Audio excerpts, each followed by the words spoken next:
Well, hello and welcome to Perfectly Twisted. I'm Nicole Eggert and this is Dave Palais. How you Give doing us a today? like. I'm good. Give us a like, give us a comment, give us a follow, a subscribe, a download, all of those God, there's so beautiful many things. things now, right? So many. Do them And then all. I know I'm like, hit the what's the hit the notification bell. I don't even know where that is, but if you can find it, we could use that one. You know, there's so many things. So many things. So many things. So how are you doing? I'm doing good. I'm doing good. It's actually a good week. Starting to feel like spring. If you're in Southern California, it's starting to feel like spring. You know, it's a little cold in the morning, but man, we've had some great days. You know, Yeah. especially when you look around across the country and you're seeing snow on the ground, and people are saying I would go outside, but it's so damn cold. And then when you sit there and go, and it's not bad here. When we start off with sweatshirt weather in the morning, and then we're all enjoying the sun in the basically by 10 o'clock in the morning, it's perfect. It's Yeah. great. It gets cold again real quick. Yeah, It's that weather where you cannot leave without your hoodie or your jacket. You have to have yeah. it. But yes, we are blessed with that sunshine. It's why we live here. Are you going out? Are you one of those that tries to take advantage of the sun while it's out until, obviously it starts to get cold around 4 o'clock, but do you try and go out at least once a day? And I know you do your walks and all that, but do you try and take advantage of it? I mean, for me, it's like it is what it is. It's part of life. It's not some newfound Yeah. thing. Well, Excuse it's me. It's funny when like yeah, we're so used to it. I do what I have to do in the day. I yeah. don't even weather's not a consideration in my Yes. plans for the day. If that's what you're asking, I live in Southern California. I don't have to worry about weather. It is true. It's well, you always say, and anyone who lives in Southern California will say how they love the beach. And you said you've always grown up, with the beach, and you take Yeah. advantage of it in the summertime and whenever you can. That you feel peace there, and I do too. I'll be honest with you. It's probably my favorite place to be. I don't know what it is. I'm not a surfer or anything like that, but I can sit there on the sand and look at the water for 8 hours. Yeah. It's fast, it's calm. But when you talk about the weather, you know how many conversations back east start just with the weather? Like people just start conversations. I like, what do you do in Southern California? There really aren't many weather questions. I would say if you're a weather person on the news, you're stealing money. It's the easiest Yeah. thing to do if you're a Southern California weather person. Well, it's true. I was thinking about it the other day. I was like, our weather talk is if they know rain is coming, that's all they can talk Yeah. about it. And it's they hype it up and we're gonna have rain and it rains for like a couple hours and then Yeah. it's gone. And then we hear about the sunshine again. And it just makes me laugh because I'm like, we build up the rain and then it's come and gone before like it's so fast. Yeah. It's never as much as they say. They always say, No. oh, we might get an inch and a half. And then Yeah. it's never close. But at the same time, an inch and a half is 4 or 5 inches back east. And it is what it is. It's beautiful. Like it's hard to argue. It's pretty It is. great. I know. I love it. I absolutely love it. We're having a little public service announcement here. You know what I just recently did? And I want to remind everybody, speaking of Southern California and the sun, is I went and had like a body scan Yeah. to see if I have any weird spots on my body. Um, so backstory, my father had melanoma and he actually passed away from it.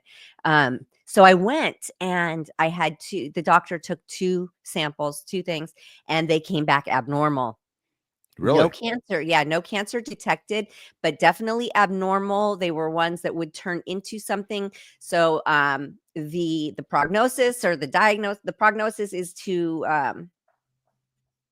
or the diagnosis, right? Is to remove all that, make sure it's all gone in both places, and then to do another body scan and make sure that there aren't any more anywhere else. So it's like I always remind women and men to fill themselves up, and we talk about that kind of cancer all the time, but the skin cancer, it's a big one too. And I have lots of like freckles and sunspots and things. And my back is always what I worry about because I can't see Yeah. it. Yeah. Right. And that's where my dad had it on his back. And that's where my two spots were like right dead center in my back.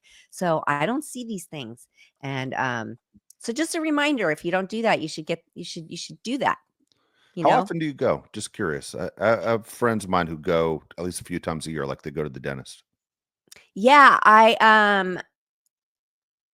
had it done before my breast cancer diagnosis. I had it done and then I just had it done again. So I think and at this stage in my life I would probably go every year and make sure cuz come on. Yeah. It's like the scan is so easy. They hold up a light and they look at every part of your body pretty quickly. But when it can be so easily done like that, there's no point in I not have a doing friend of it. mine that every time he goes, they have to take something off, Yeah. and like he's to the point where he wears long sleeves out everywhere he goes year round, and not thick shirts, but he's making sure he's covered. He's just so tired of going through the process of taking moles off and biopsies and going through everything. And then another close buddy of mine the other day went for the first time and they took a huge chunk out of his nose, like 6 stitches on his face, and said it was painful as hell, you know? Yeah, the nose. I'm gonna have him look at my nose more clearly too when I go back. The nose, I see a lot of people. I saw a guy in the grocery store yesterday with a big bandage on his nose, and you know what that is. You know that Yes. they've taken a chunk out. And the thing is, like with your friend, I cover my body too, but when the damage is already done, Yep. you don't have to be like a sun worshiper anymore for it to still progress. So that's something that to think about too. It's like just because I'm not laying out doesn't mean that it's not still happening because the When damage done. when's the last time you laid out? Like you're going, I'm laying out today. I couldn't even tell you. Yeah. Couldn't even tell you. So long. When I go, I set up shade and I wear like long sleeves and like Yeah. a cotton dress thing over. Um I did sit by the pool around spring in Las Vegas with my kids probably 2 years ago. Um, but not for long. You know Yeah. what I mean? Back into that shade, very, very quickly. But laying out, no. And when I say laying out, I'm sitting out there and I've got 50 sunblock, 70 Yeah. sunblock all over my body. And it's only for like 20, 30 minutes. But All right. yeah. Compare that to like 1987. What would Oh, you do? What was your routine? oh, oil. Yeah. Right? Baby Like a oil chicken. and sun and laid in there for as long as I possibly could. Well, I burn right away now, so it's so uncomfortable, and I get such guilt with burn, like, when I burn my skin, I feel so bad, like, emotionally and mentally. So, and back then, I felt like I just didn't burn like I do now, so I don't know if that is still the ozone layer or if it's my body changing and all of that, or, it's all of the things, but, yeah, now I just burn. Even when I sit in the shade with sunblock and my cover up on, I still somehow go home feeling like I'm burned. Yeah. So, yeah, no thanks.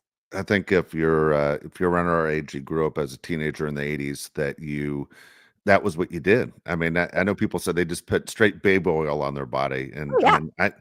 mean, I did the same. I washed the car with Hawaiian Tropic, just cover Yeah. myself and watch the car and Yes. whatever Copper to tone get a oil. tan. It was Yes. kind of crazy. There was a time when we had silver blankets, like, for the reflection to, like, Yeah.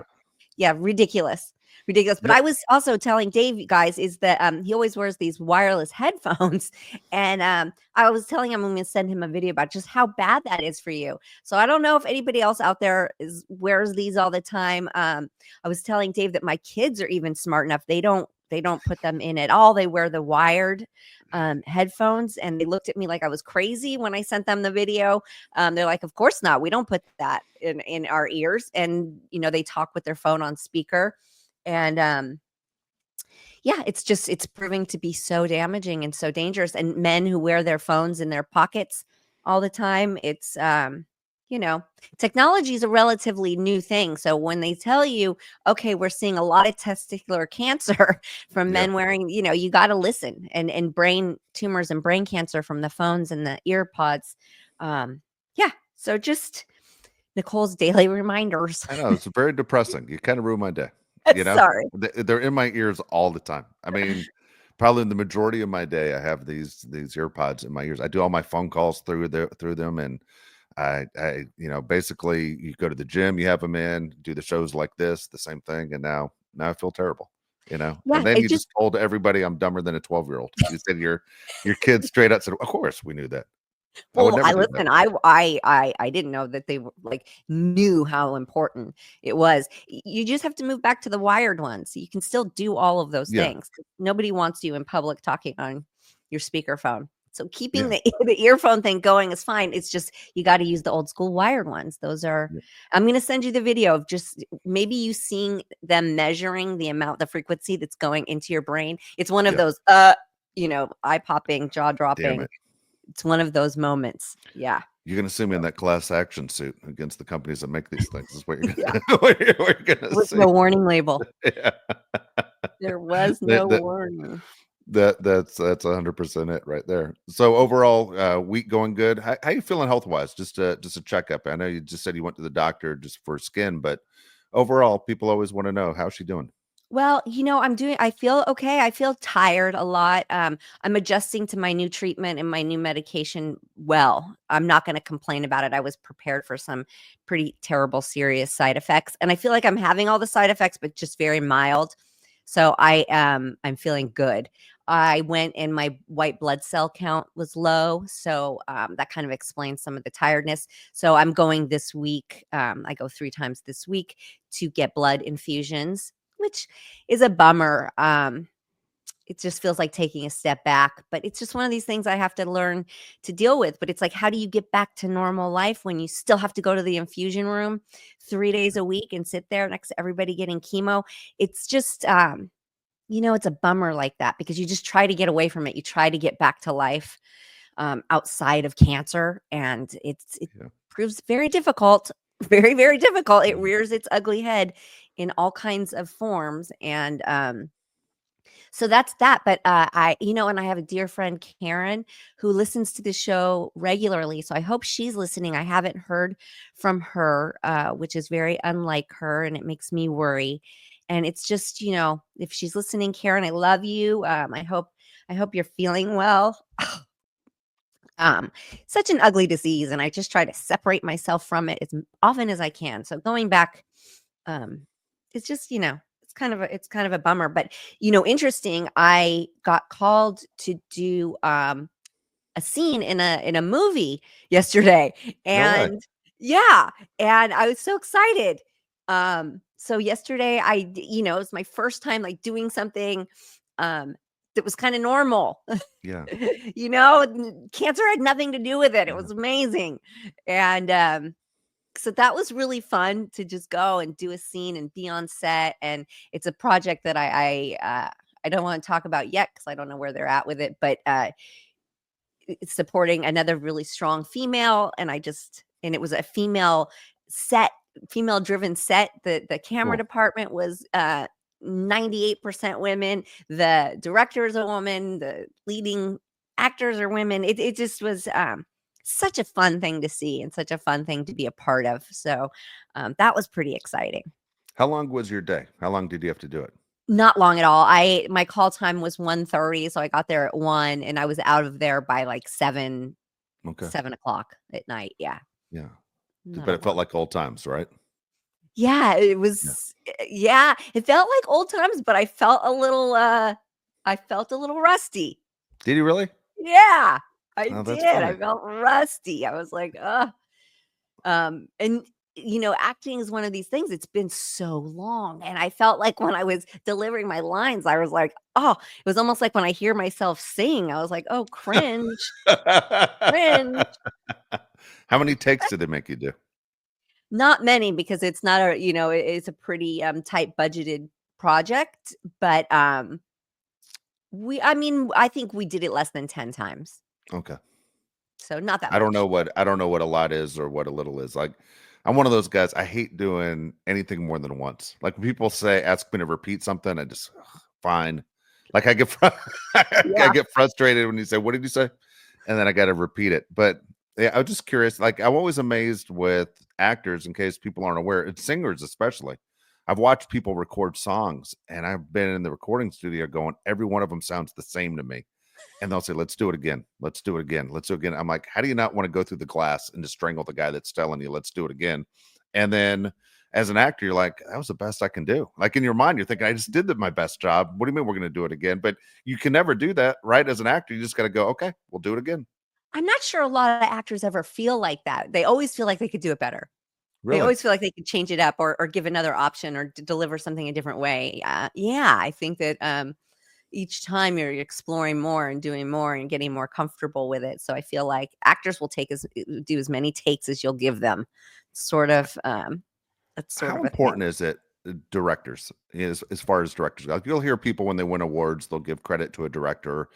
And then, like, how often do you ask as an actor, ask the director, what exactly do you want? Like, do you ever ask that question, or do Yeah, a they tell lot. you ahead of time? A lot. It's And very they you're very work very closely okay, with your director, and your director is who's watching it and knowing the angles and what the vibe and, you know, and hopefully you're on the same page with, the story you're trying to tell. So it's your feedback, and then yeah, yeah, and they help you because they want the best product, that they can get. So it's a very collaborative, beautiful working relationship when it works. yeah. You hear about people, that don't get along like that, but Do you yeah. see? Have you seen fights between actors and directors before? Yes.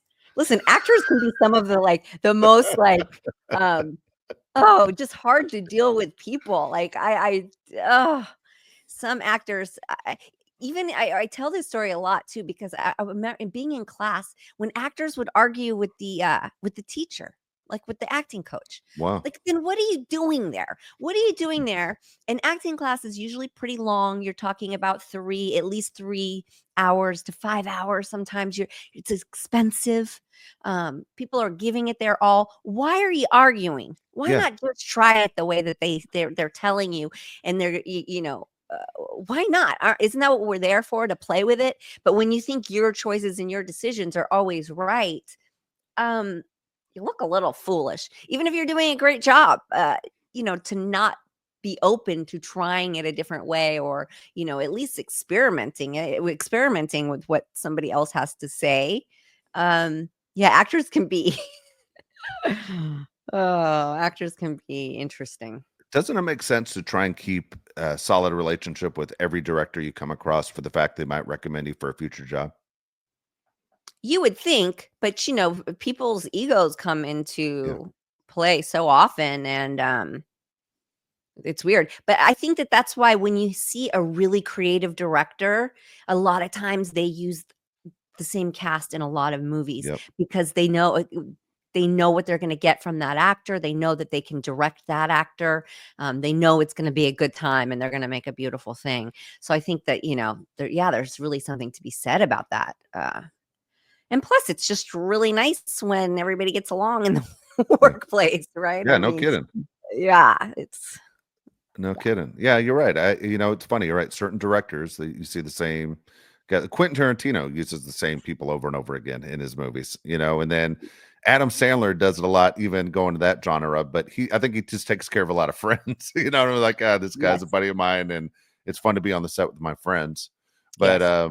yeah, I don't know. It seems kind of unusual to think that I would start a fight with a guy that maybe could get me jobs down the line. Like, why would I do that? You know? Yeah, I don't think that they're thinking about it like that. They're just thinking about the creative and the right now, and, Yeah. the project at hand. So, yeah, I don't know.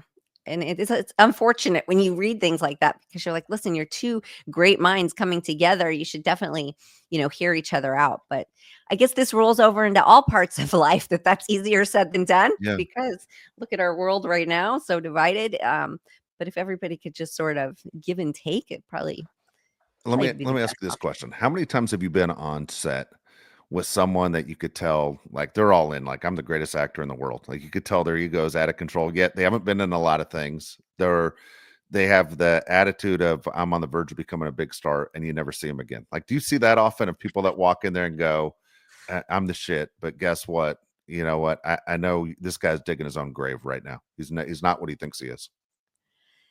No, not really. I think that, I'm not saying that doesn't exist, but for the most part, I think when you're working with, like, fresh new talent that may be up and coming or promising, I think they're very excited to be there. I think they're excited to be doing what they're doing, and then they're given the opportunity. I mostly see that. When it's an established actor is usually when you see that a little bit more of that ego, being so strong, is people who have things under their belt. Yeah. Established actors are a little bit harder, but Yeah. rightfully so in a lot of, not all, in a lot of cases. I was curious to know. It's funny. I'm a big Saturday Night Live fan, and they just had their 50th anniversary. And you always want to know what the cast members, who were the actors that came on the show as guests that were tough to work with. Like you always want the dirt as a fan. And I don't know if you caught the show at all, the anniversary show. I didn't yet, but I was a Okay. little thrown. Why they aired it on a Sunday, no? It made Was zero it? sense. Made I'm zero sense. so confused by this. Yeah. Yeah, okay. Yeah, they aired it on a Sunday. I enjoyed it, but there was a line from I might have been Steve Martin that said it in the monologue where he says there have been like 894 hosts on Saturday Night Live, but only two of them have committed murder. And so in my head, I hate to say it, I got the answer right away. It was OJ and Robert Blake. And then I started reading up on different hosts, trying to find dirt on which guys were tough to work with. And Robert Blake was hands down. Beretta, for people don't know who Robert Blake is, was hands down like the biggest ass to ever be on that show. Oh, Like no he kidding. literally would take scripts and throw it in the writers' faces. And it Oh, was a hassle. All the way back in 1982 was when he hosted. I had to look it up. But I was like, I wouldn't want that reputation. Like I don't know why you wouldn't want the reputation of being easy to work with. Kind of wild. I don't know. I don't Yeah. know. People are weird. Yeah. Well, I'm sure you've seen a ton. That's why it's fun for me to let me pick your brain a little bit on what happens behind the scene. But you're right. You're trying to not only remember your lines, but you're trying to tell a story. Most importantly, you're trying to tell a story as an actor. Yeah. You know. Yeah, and Yeah. it should be a good Good time. for you. I'm glad you did it. I'm glad you had you had that day yesterday. That's awesome. Yeah. Yeah, it was really fun. And then I made it home in time to make dinner. Yeah. And they And let you Mike off went on a back time to where you didn't have to fight traffic. I imagine traffic was probably a pretty good time. no, I mean, it took me about an hour to get 10 Okay. miles, but that's okay. People who don't live in Southern California have no idea how crazy that sounds, but that's the way it is. It's Yeah. an hour to go 10 miles. Uh-huh. And we Yeah. were shooting downtown LA, so, leaving there downtown is interesting. Got there in the daylight, horrifying. Leave there in the night, even more horrifying. Um, yeah, just the state of the streets was scary. And this guy started like moving into my lane, and I was like, "Oh my god, I'm not even gonna honk at them. Like, I don't want to get into any altercation with Yeah. anybody in this neighborhood. I don't want to get hit in this neighborhood. Like, just get me on the freeway, get me out of here." And then I was so surprised at how many little bonfires were going in the homeless encampments. I was like, "Well, no Really? wonder they start so many fires." Yeah. Um, guys, like, yeah, it was scary. It was sketch. It was very, very sketch. But Oh boy. you know, yeah. Oh boy. So I have a product alert. I have a Okay. really good product. And it's interesting. I'm doing this one today because my friend Raquel actually messaged me and was asking me about like glow serums and oils and things like that. And I love this one. I have it on my TikTok shop too. And it's a Korean. So I'll show it to you. You can't read it because it's in Korean, but it's called Beauty of Joseon or Hosen. I've heard it said both ways. Um, and it's about a $20 Okay. bottle and it's glow serum. I use this every day. I love this one. My daughter got it for me for Christmas. I moisturize and then I use this, and it gives me the perfect amount of glow without being it's not sticky at all, and it's not too oily. I'm one that I just pack on the oils. I sleep with oil on my face. I love oil. But in the day, it can be tricky when you try to put makeup on because you look way too shiny. And then the oil gets in your makeup brush, which then transfers to your powder and it becomes very icky. So I've been trying to find the perfect combination of moisturizer and serum. And this one, the glow serum by Joseon or Hosen, is fantastic. And again, Cool. it's like a $20 bottle. I have it on my TikTok shop for anybody that's interested. And I love it. I love it. I love it. I love Korean products. They're so fantastic.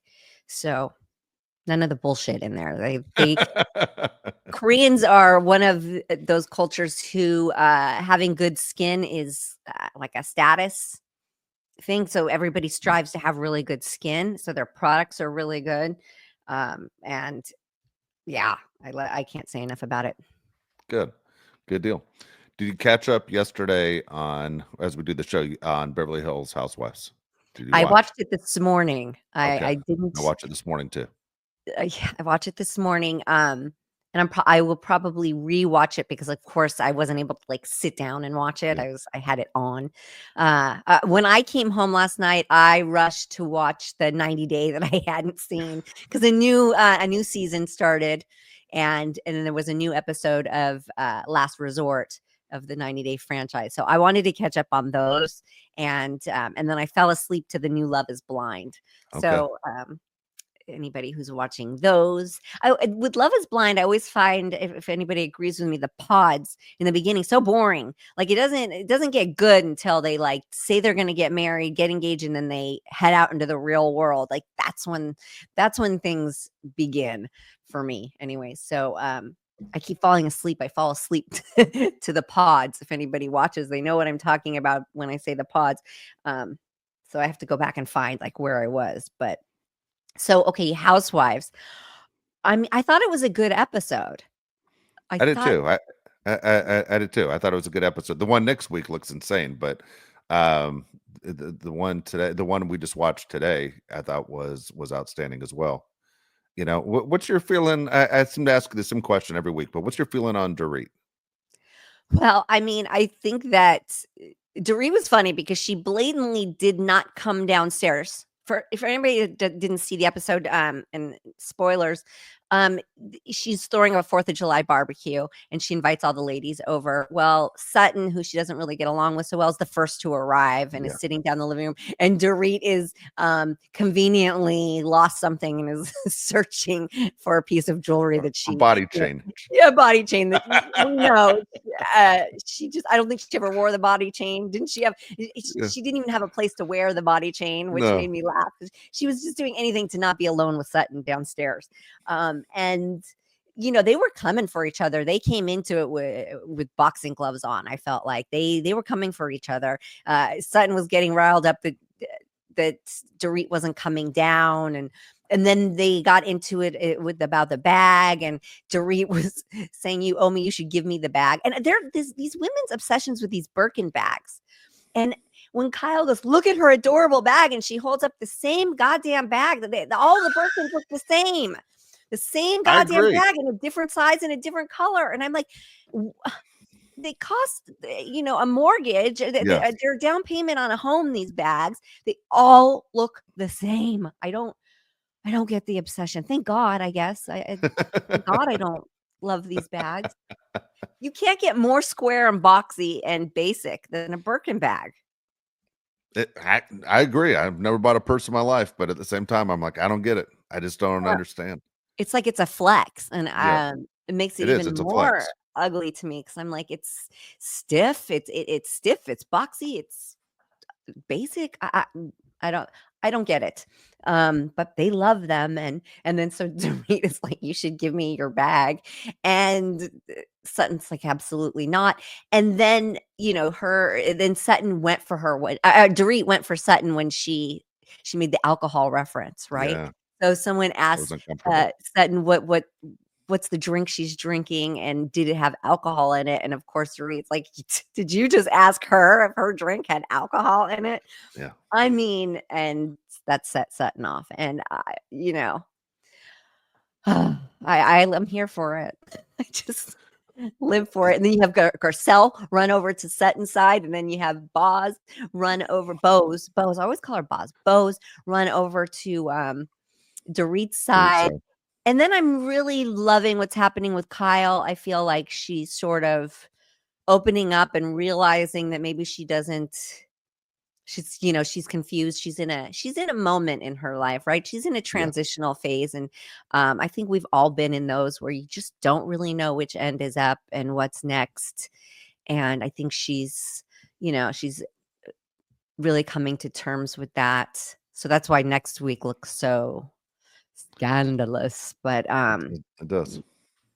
Life is weird though when you look at it. I felt bad for Kyle in this show actually because when you go through your life and you're thinking you're at the age. I mean, we're all around Kyle's age, and you sit and you think you figured out part of the world and at least what gets you through day by day. To go everything that you thought is now upside down. Like her marriage is upside down. Her friendships are upside down. Her kids are out of the house, and everything she thought she had figured out. This is how you go about life. Where she was literally told, you have zero connection with people in this room. And her sister's right there, completely clueless, putting makeup on, not paying attention to anything. But I felt bad for her, especially when Bose made a comment about, I haven't connected with her. And she's like, I thought we did. And then they show all the clips of all the times that she thought there was a connection. And she goes, you never told me anything personal about yourself. You never told me anything that would make you vulnerable. And so yeah, I did feel bad for Kyle. For the first time all season long, I felt bad for her that she is completely lost on who she thinks she is as a person. Yeah, and, I for the first time too, I kinda caught her opening line. You know how they all have, like, a housewives Yeah. line that they say in the intro, and hers was something about it be living in the hills and all eyes are on me, and I felt like, "Oh, I felt that for her because is that how that's how she feels?" And that's Yeah. not true. um And I felt like at first I was like, "God, that's so ego driven." And then I thought, "Well, maybe that's just really how she feels." And it made me feel bad for her. I'm always rooting for her. I really root for her, and I do feel bad for her. And these life transitions, like, coming home to an empty house.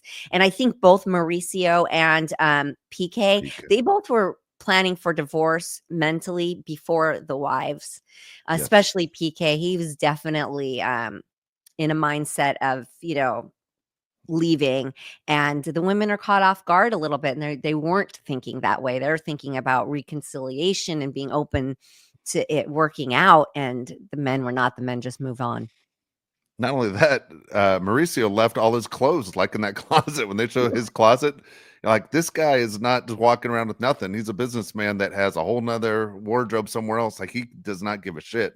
He has moved on. That's why the shows for next week, when they show him with the girl that's 20 years younger than him, and it's all in the tabloids and the whole deal. And I mean, obviously you're a person that gets caught in tabloids. Have you ever gone somewhere and gone, okay, I'm safe here? Because he had to be thinking in his mind, I'm in Greece. There's no way people are gonna grab pictures of me in Greece. I'll be safe. But he obviously wasn't. Like, have you ever gone somewhere and go, oh, I'm finally in a safe space, and then you realize you weren't? Yes, but you know what that makes you do is it makes you look at the person you're with, right? So, Yeah. is this Oh yeah. girl did this girl set this up?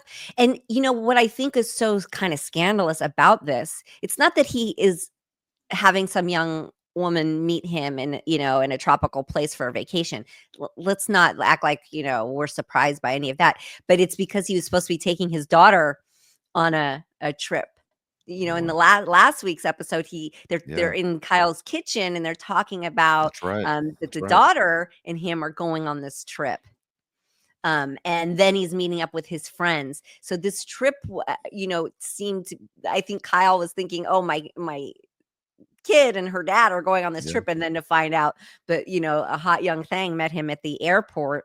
That probably just was like was a moment you're not prepared for Yeah. in that instance. I don't think him being seen out with a woman is anything new. We've seen this in the tabloids already, but yeah, I think it's just like she wasn't expecting it, not this Yeah. time. And yeah, you land in Greece, um, but he announced he was going there, so it's like half of it is like they're looking to catch him doing something, and then the other part is, does this young girl, does she have something to do with it? I kind of always go there. That's Is this a interesting. clout chaser? Yeah, you're Because, right. I didn't what even is think about their that. yeah. That's right. Wow. So I don't know. Yeah, I don't know. I'm really curious to see who PK ends up with, because when they were together, it didn't. You look at couples; they 100% didn't match, and like PK's throwing her away like she's yesterday's newspaper and can't get away from her fast enough.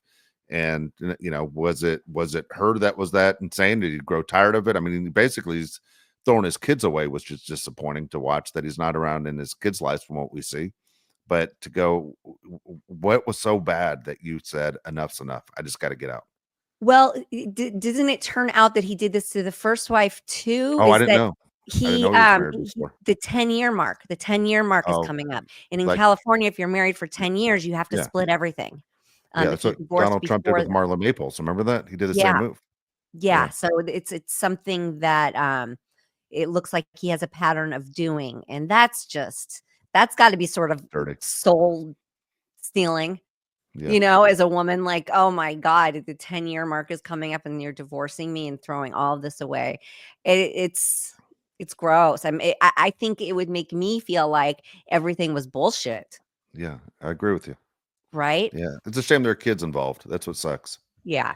You know, that's what sucks. I wonder what she's going to end up with the whole money thing. And speaking of the money, the preview of Sutton calling out the value that she Ugh, has of her money was kind of gross too. But super gross. Well, yeah, here's the thing is Dorit's gonna be okay. Dorit is she's gonna be okay. She has the show. Let's start there. She can start any kind of business she wants. She'll be fine. It's more about the kids, but it's looking like he doesn't spend a lot of time with the kids already, even when no, when supposedly things were fine. He wasn't around all that much anyway. So maybe this isn't such a big shock to these poor kids.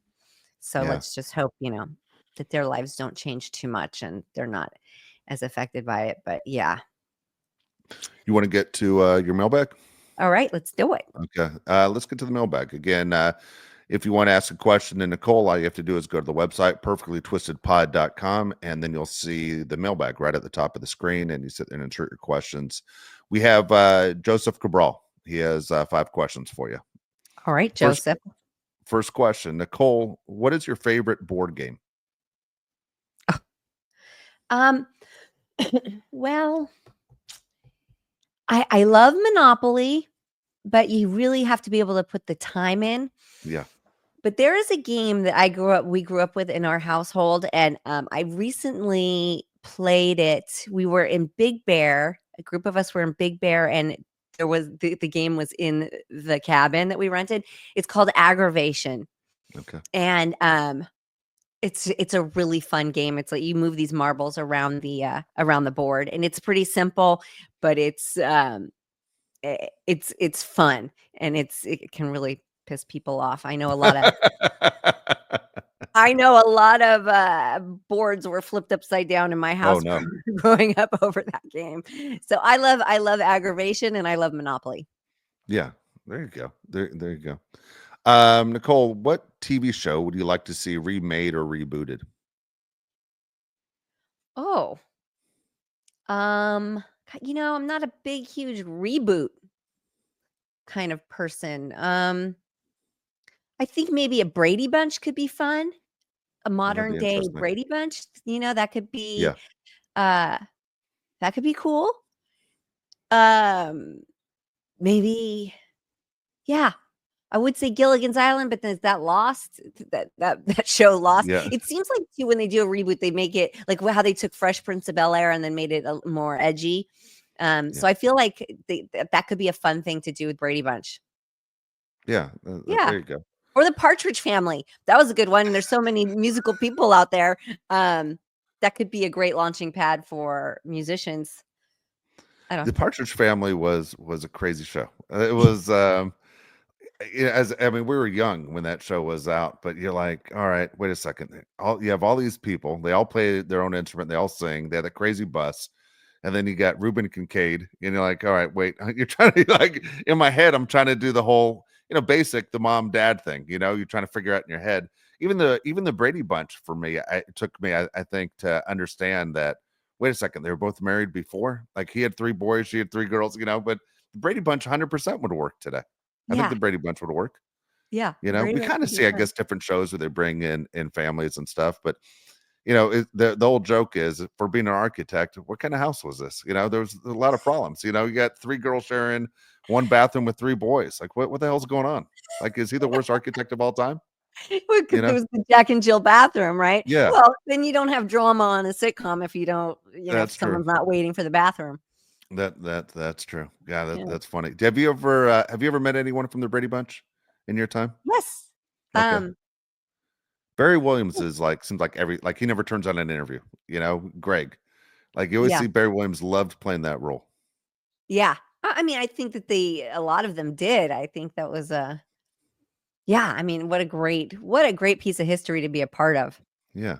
Yeah. And Yeah. it's funny. I always see on my Instagram feed, they'll always show famous houses in LA, and they always show the Brady Bunch house. Like, it's not far, I don't think, from where you live, that you could No, just say, it's you very want to close by. go look at the Brady Bunch house. Yeah. Yeah, it's very close That by, and then they redid the inside to match the set of of because they Yes. only used the exterior of the home. The inside of the Yes. home looked nothing like the Brady Bunch house. Yeah. And then, yeah, they did a whole remodel of it and auctioned it off. And yeah, it's a That is funny one of house. those things that it's funny that no one shows up all the time, and the house is always for sale is the Home Alone house. Oh, You know, really? that yeah, Oh. it's like $5.3 million, but it's always up. I'm like, "That's a cool house," you know? It kinda wild. It's But, one of those things though when you like, do you want that house where you know people are gonna come through just to gawk at the mhm, house? I know yeah. that the people, when Breaking Bad was on, the people who Oh, yeah. lived in the home that they used for Breaking Bad, they were saying that there's people just always outside of their house looking at their that would be weird. You just have people staring into your windows all the time. The Breaking Bad house, they said they had to put a fence around because people would just randomly show up and throw pizzas on top of the roof. Yes, yes, Yeah, like, yeah, can you imagine there's a that? cost. There's definitely Yeah, a cost that comes with that. Yeah. yeah, god dang it, And I'm there's another sure people pizza on the jump out roof. of the car and use it for photo ops, right? Like, Exactly they just right. walk onto your property and take pictures. Yeah, that becomes a very weird thing. When I was a kid growing up, one of my friends bought Walter Matthau's old house in Beverly Hills, Uh-huh. and always that tour bus would come by every 20 minutes of celebrity Oh, homes, even though Walter Matthau never didn't live there anymore. And people right. taking pictures. We'd just be in the front playing basketball, and all of a sudden, there were 20 minutes. There's another bus. There's another Oh, the bus. Star Tours, Yeah, right? the Star Yeah. Tours. Oh, Yeah, that's even more weird. That's more annoying too because then they are on the microphone talking about your house. yeah, Yeah, that's yeah. that was weird. Yeah. Yeah, very weird. Very weird. Oh my gosh. All right, next question, very similar to the second question was, what movie would you like to see remade or rebooted? Is there a movie out there that you would like to see redone? No, they're doing it. Wicked. They're doing it. Okay. Wizard of Oz is my jam. I love that movie so much, and so I was not disappointed by Wicked whatsoever. I love that movie. I cannot wait for the second one to come out. No, that would have been it, and that is it, and they are not disappointing. Yep. That's funny. Oh, How old were you when you saw Wizard of Oz for the first time? I mean, I don't And even. who I did was you see so it with? little. Yeah. I by myself. I sat there, and it Oh, was like were you scared? no, I wasn't scared at all. I would get candy corn, and I would always watch it around Halloween, and it was like just my favorite thing to do around Halloween time was it must have aired on TV every year around Yeah. Halloween. Um, because obviously there was no streaming, there was no on Yeah. demand, right? You had to sit down and watch when it was programmed. So it must have been, or at least I felt like it was around Halloween. I'm not sure. But, yeah, that is one I would never miss. And I just That remember one. that's, like, as far back as I can remember, I was doing that. Yeah. Yeah, I believe that movie came out in 1939, if my memory Oh, is right. Okay. And to see that it stood the test of time for 100 years is insane, right? I mean, yeah. it's pretty amazing. And then when read up on it, first of all, I couldn't watch it by myself. I was scared about with the witch and the monkeys and everything. But Uh-huh. I was at my sister. My sister wasn't nearby. We weren't watching it. So I was like, okay, it's on. It's coming around this year. You're gonna be here to watch it with me. Otherwise, I'm not watching it by myself. But the Judy Garland thing is really sad, when you go through the whole deal about the way she was treated and everything else, and tough life, tough Yeah. life with Judy Garland.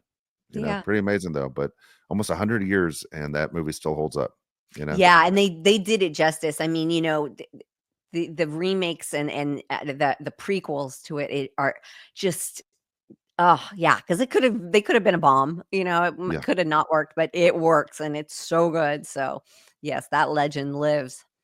there you go. All right. Next question. What's your favorite motivational quote? Do you have Oh, one? I have so many, and different days and different moods call for different ones, but I read one recently, and I can't remember it verbatim, but it was, that my sole purpose of life is just to live, and I felt like that really helps me because it takes a lot of pressure off of, um life. It just takes a lot of pressure. There's a lot Yeah, of pressure that comes with life, right? Like, what are you doing? What are your next moves?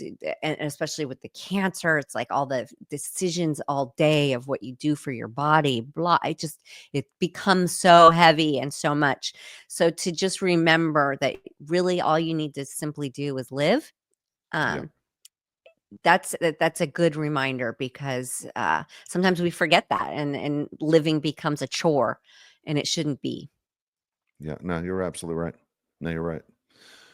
Next question for you, last one. What would you consider putting Scott Grimes on your podcast? I understand you're good friends. Scott Grimes, are you listening? Scott Grimes, paging Scott Grimes. We have talked about this, and he has agreed. Scott Grimes is not an easy guy to pin down. He is a very busy, non-committal kind of guy. Um, he's really busy. He works a lot. So I hate being such good friends with him. Yeah, I hate asking that because I know any downtime he has, he deserves. yeah, So I would love to have Scott Grimes on. I probably would pee my pants laughing having him on. He's one of the funniest human beings I know. Um, and I absolutely would love it. We'll get him one day. One day I am going to lock him down. He's agreed. We've talked yeah. about it. Yeah, we've talked about it a few times. So There you go, he Joseph. did, he She's did working on it. he also did me such a huge favor by singing the theme song for the Baywatch documentary. For anybody that doesn't know, he came to my mind first and foremost when I thought who could sing that song, because not only is he funniest motherfucker, he can sing like no other. So he did me a big solid by that. So for me to just keep asking for favors without giving anything back is also not in my personality. But I'll get him. I There will you go, get him. Joseph. She's working on it. Yeah. Right there. Joseph, Yeah. appreciate the questions. Again, if you want to get a question in, it's easily perfectlytwistedpod.com. Go to the mailbag at the top of the screen, and you're all set. Yeah. Thanks, Joseph. And thanks, guys. Thanks for listening. And we will see you next week.